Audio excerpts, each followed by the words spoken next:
So good morning all, and thank you for joining us for what I think should be a intense and interesting 30 minutes with a great panel. You have their names and titles behind me, and what we're going to try to do here is to have really a conversation among four leaders from four of the most impactful, important companies who are going to drive the future of sustainability in fashion and more broadly as well.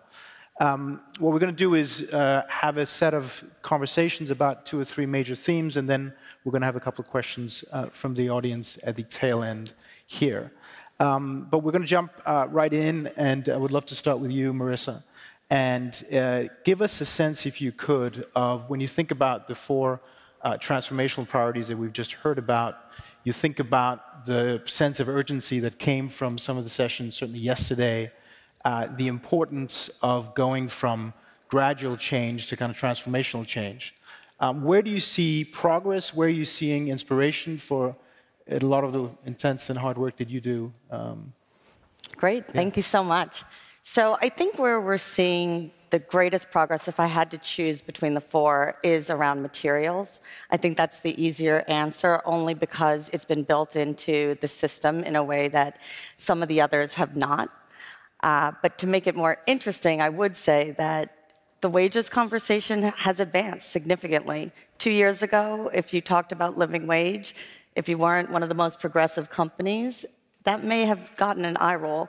Today, we now have much more dialogue around it. We have models like ACT that are trying to work on it. And I think the same thing with circularity. Whereas it may have been a bit of a foreign concept even a few years ago, it's accepted as the model to move forward for our industry. And that's a difference. And I think it speaks to what's happening furiously behind the scenes within companies in taking innovations, testing models, validating claims, and the like. No, I think it's having that perspective, whether it's on wages or circularity, particularly as we're marking 10 years, because there is obviously an intense impatience given the scale of the crisis and climate and other things, to see progress. Marie-Claire, when you look at this question, and of course Kering and yourself have been a leader in this, what are the things, or what are 1 or 2 factors that you think can be most effective in speeding up the progress on these transformational priorities? For me, and we had also inside this group this kind of discussion, there are 3 key levers to really change the thing. First, we have to be agree on measurement and what we want to achieve what are our outcomes. Not only as individuals, companies, but I think also it's really important as sector. So it means to be able to create consensus. What we can see that is the fact there is a lot of great initiative out there. At the same time, this can be disjointed. So for me, it's the first thing. The second thing, and I think it's linked also with this summit, we have to be audacious. We have less than 10 years to bend the curve linked with biodiversity and the climate change curve. And as you know, we have to go out of our comfort zones because things are really changing. The change happens outside the comfort zone.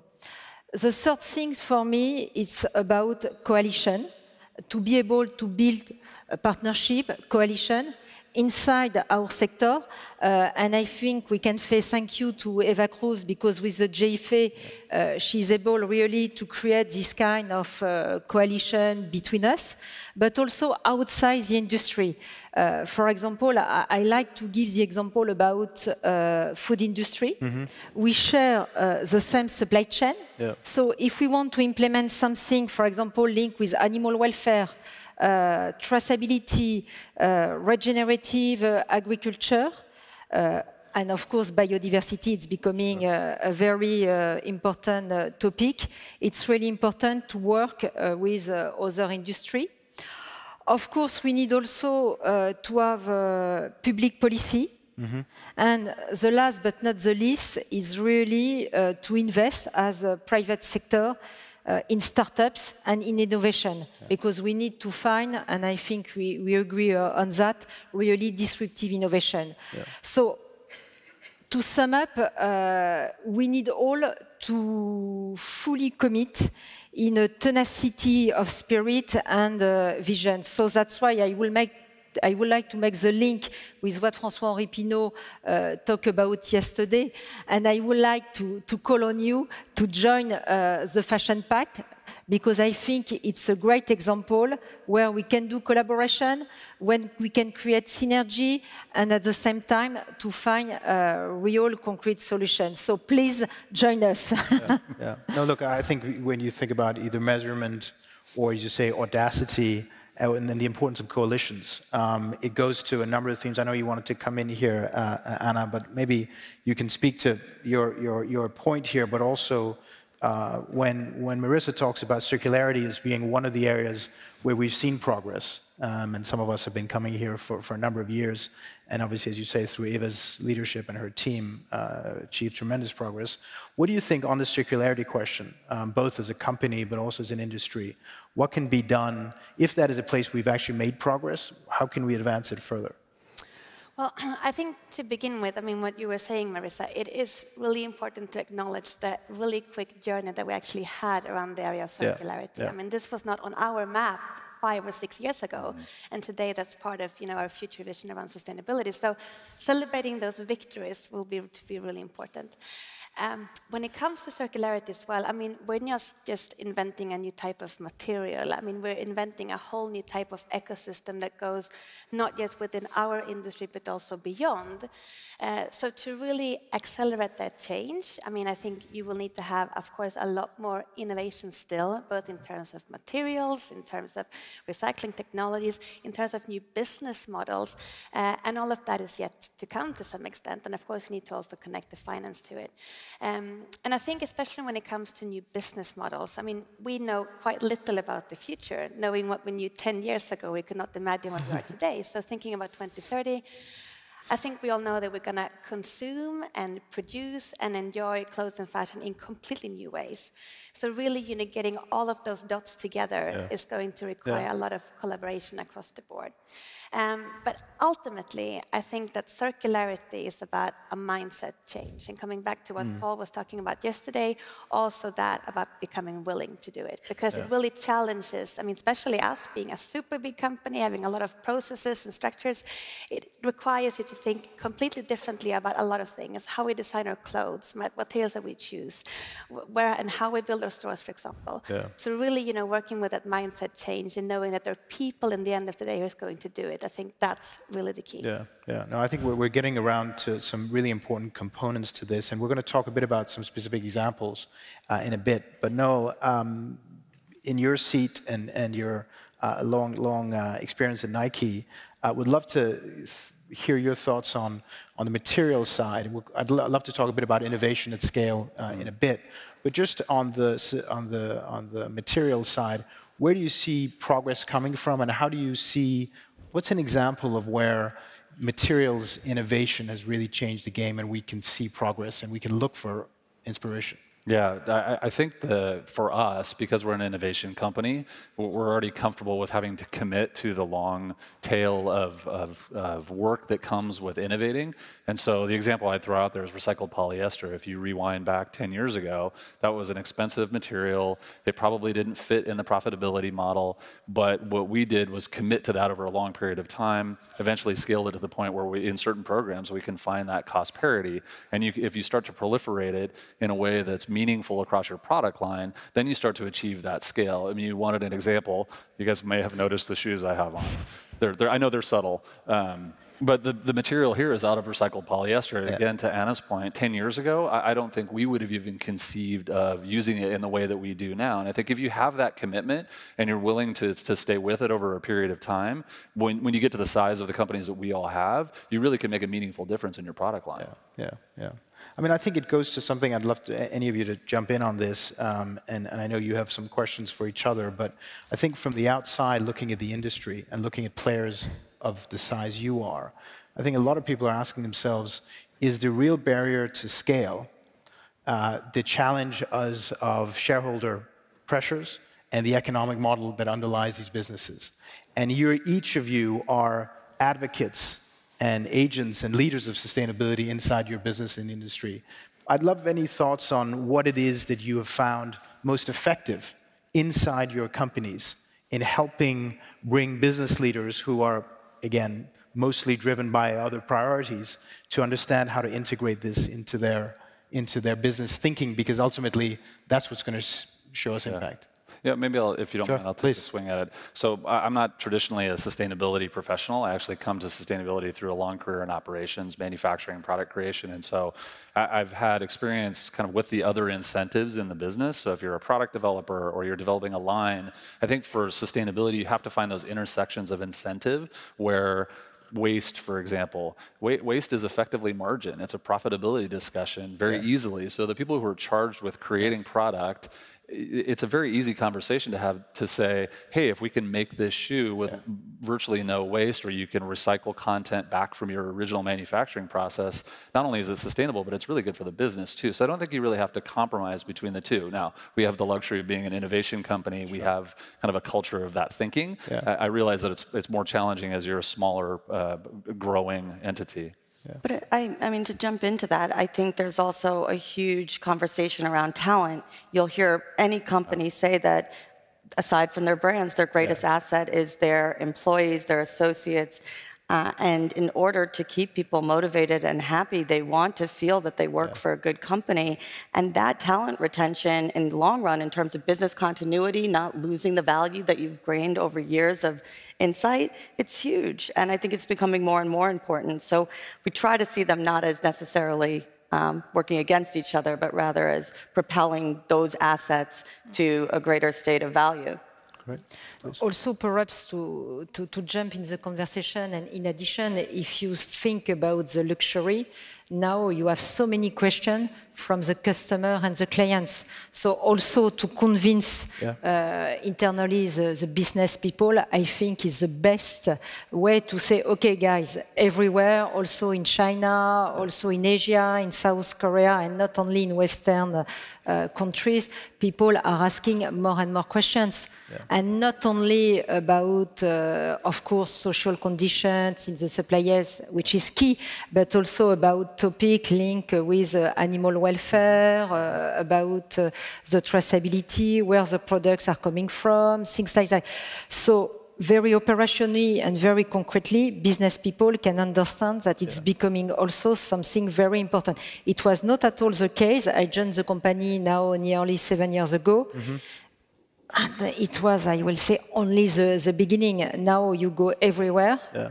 People in the boutiques tell you that it's becoming something very key in their conversation. Yeah, no, that's fantastic. Please. Well, I think that there's, I mean, I totally agree with what you're saying, Marissa, about the purpose, and that's something that we see both within the people who already are in the organization and the ones who wants to join as well. It's super important. And in addition, I think, you know, it's really about having concrete goals, concrete processes, making sure that you have alignment across the organizations to really make sure that you have ownership, not within the sustainability people necessarily, but really with the functions and the parts of the brand or the organization that's going to implement it as well. But I think, I mean, the kind of what we have learned along the way as well is that, and this is still happening though, but people try to find, you know, what is our sustainability agenda? You know, what should my function do? What are my sustainability goals? But it's really not about the what, it's about the how. That, you know, you shouldn't be working with sustainability, you should do your work in a sustainable way. And that is a completely different, you know, mindset you need to have to sustainability. And I think once you get that, that's really also where you get, you know, a lot of, you know, power and mandate and momentum within the organization. Just coming back to Marie-Claire's point about building coalitions in order to really change policy. You know, the four of you are on this stage together now. Any thoughts from any of you on how, you know, what are ways that the four companies and others of scale could collaborate better?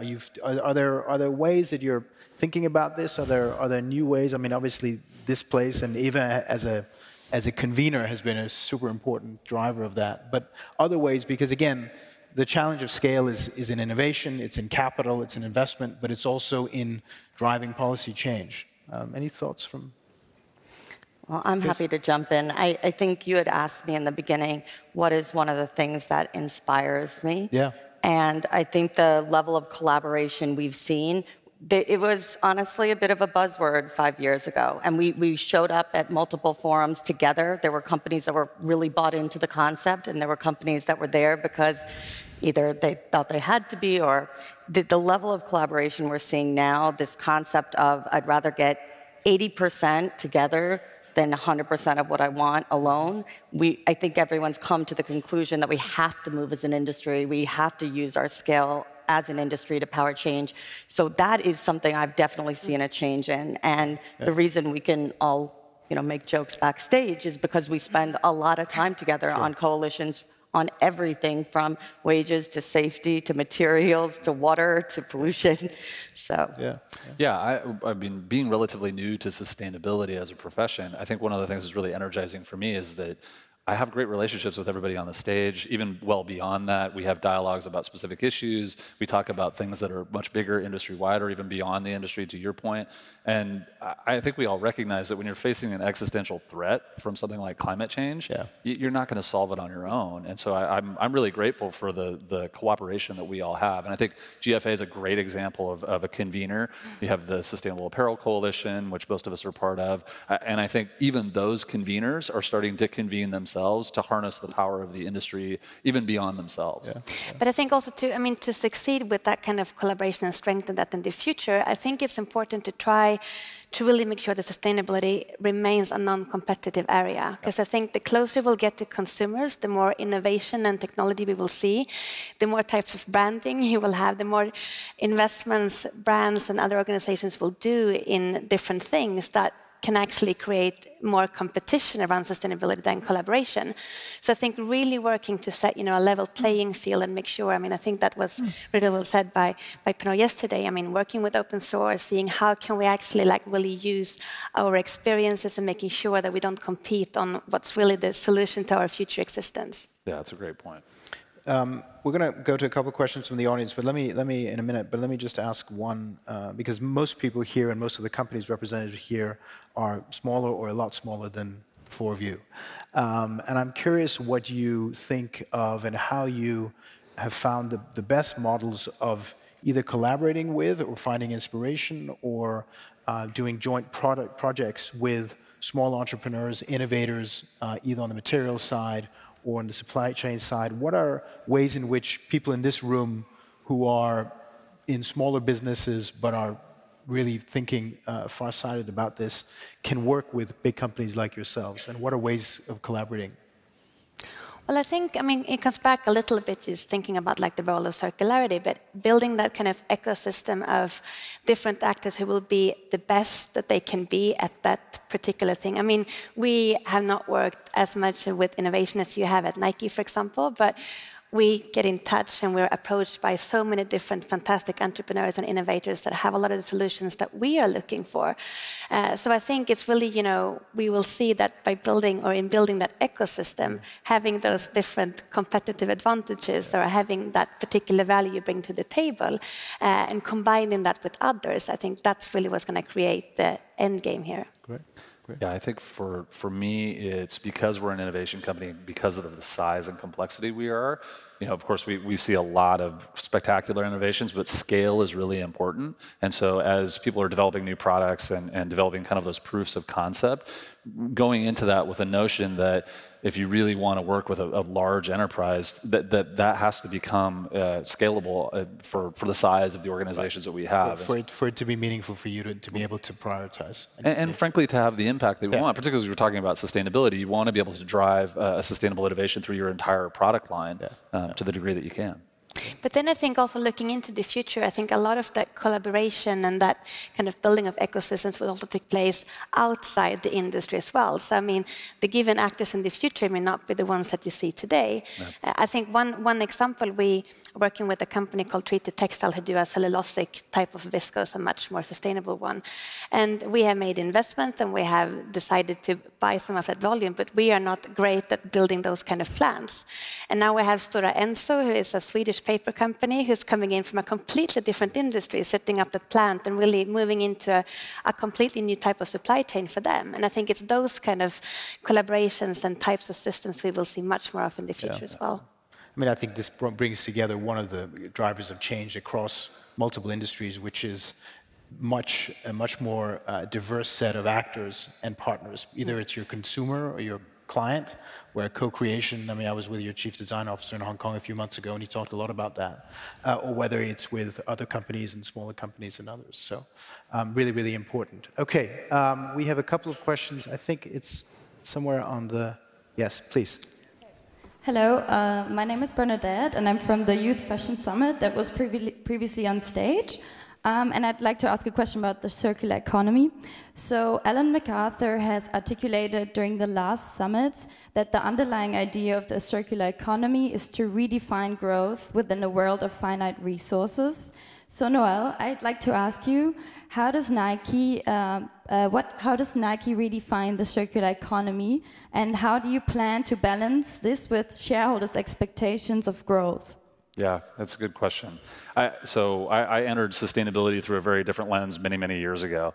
And I think I've heard speakers over the years reference the term that we need to kind of rethink the term sustainability. And so for me, sustainability is more about longevity, exactly to your point. And so for us, it's really about that notion of circularity. And obviously wore these shoes to make a point, but using your own waste as a feedstock into new products, using your waste to feed other industries, and so that it's not a linear process, that it actually becomes the products that you make, the waste that comes from that goes back into your own product. And again, I use this as an example, but this particular sole is 75% recycled content from our own manufacturing process. And so John Hoke, our chief design officer, will be on stage here in a little bit, but what he would say is that you have to start at the very beginning, and sustainability and that longevity has to be part of the problem set that a designer is solving for. And I think if you shift that mentality, it will cascade through the entire organization and out into the ecosystem that Anna, you were referring to. Anyone else wants to speak to this? No? All right, one more question. Thank you. My name is Marie, and I'm also from the Youth Fashion Summit. Anna, I have a question for you. As an activist and also as a poor student, I am actually very happy to pay the extra dollars that it would cost for products if I can rest assured that workers in your supply chain are paid decent wages. So please tell us more about some of the difficulties that you experience when implementing your fair wage system and how you plan to overcome them. Thank you. I think it's, first of all, a super good question, and one that we get from a lot of our customers around the world as well. And if it was so simple that you could just pay a little bit extra and then the wage issue would be solved, we would have done that a long time ago. But that's not how we see that the sustainable solution is like. If you go into a factory today, you have workers producing for a variety of brands.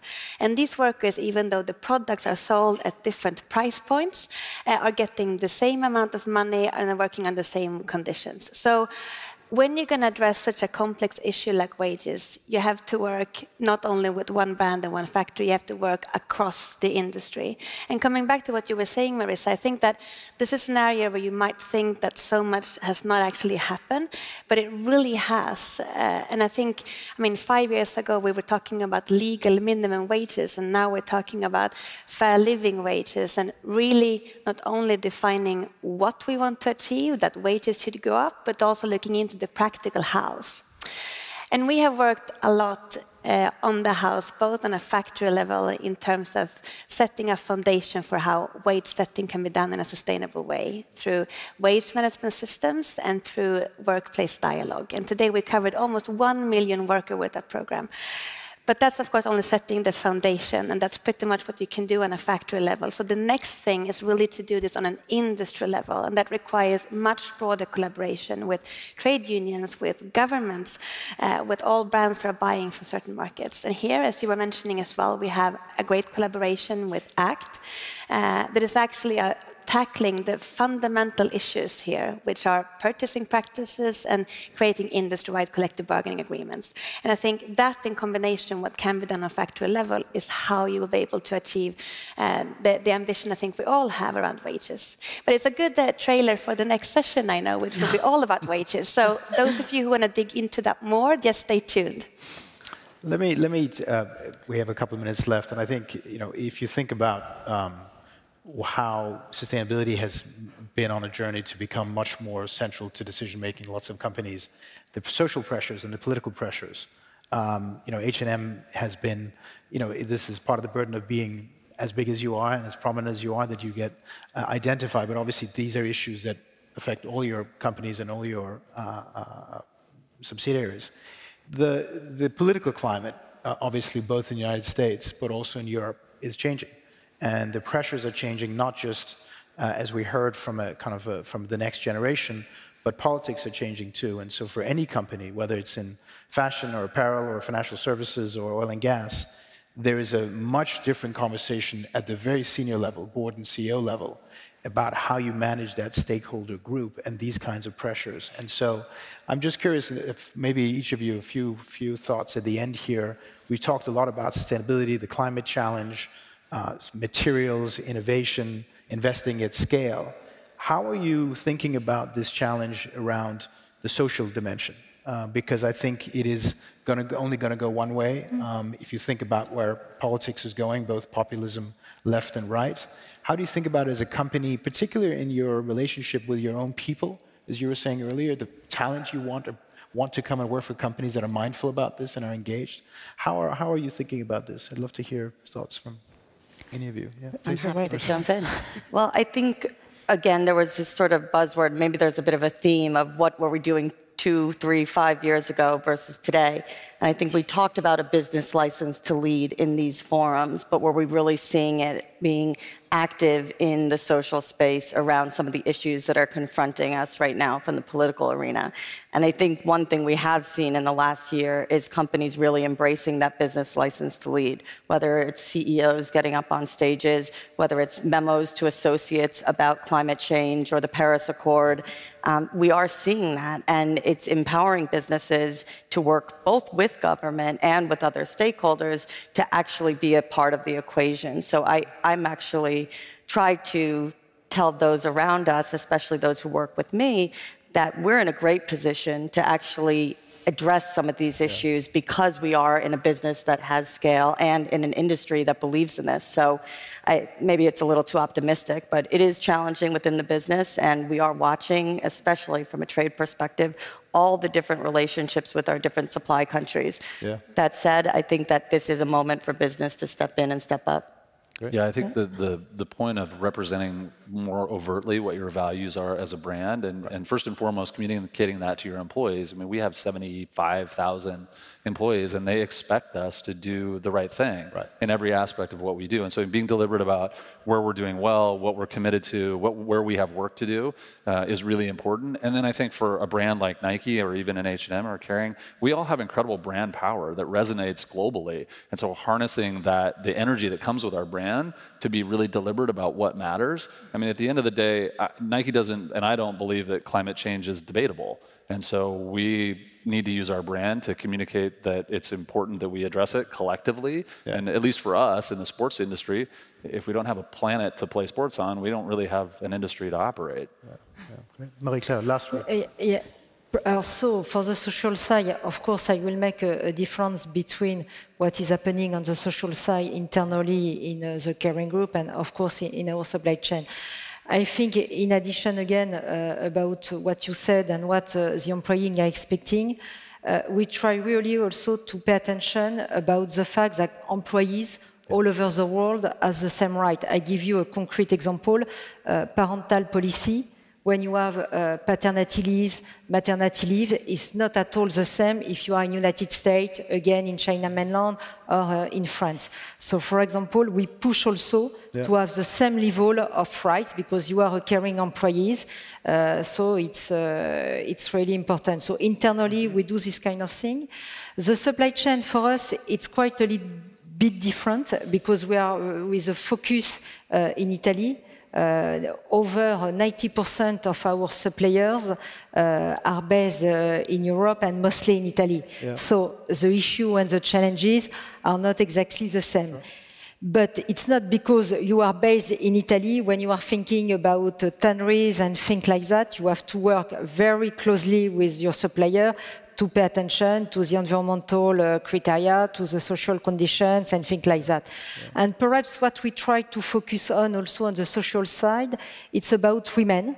Women in supply chain, women in our employees, because when you think about women, as François-Henri told yesterday, over 60% of our employees are women. And when you think about the supply chain, over 80% of people who are working in the supply chain are women. So we think we have a specific also responsibility to give them specific things when you are thinking about social, supply chain, and things like that. But of course, when we are talking about sustainability, it's a key dimension. And you mentioned very well the fact that also it's a policy issue all over the world. In France, we see that exactly with what we call the Gilets jaunes, and you see that beyond also some brands, some sectors are really challenged by what is happening. So it's changing very fast. We were speaking also a lot about the millennials, but I can tell you that with the Gen Z, I think it will move faster than the millennials. We can see that every day. Great. Well, look, thanks to the last two questions, I think we've ended on a really, really interesting theme on women and the broader social responsibility that is part of the sustainability story, I think, for any company in this. So thank you to the panel. Please join me in thanking the panel. Thank you.